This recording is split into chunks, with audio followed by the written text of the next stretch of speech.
شما آقایون؟ اشرف، داوود اشرف. برای چی این کار کردین؟ به خدا من هیچ کاری باهاش نداشتم. براش مواد می‌بردین؟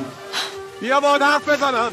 شما دست منو ببین. این دست عراض‌العباشه یا کارگره؟ دیگه آب از سرم گذشته. چه 2 تا چه 10 تا. شهربازی اومدی آقای اشرف. کجاست اینجا؟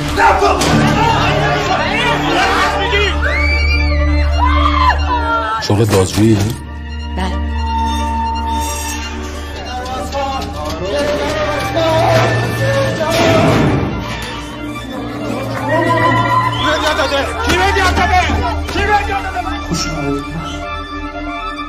آقای اشرف.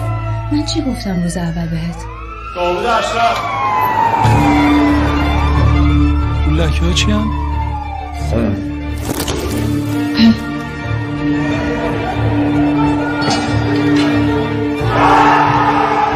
خواب بعدم میبینی؟ خواب بعد آدم رو ول نمی‌کنه. میخوای منو بزنی؟ مکافات نکشیدی هنوز اشرف جان؟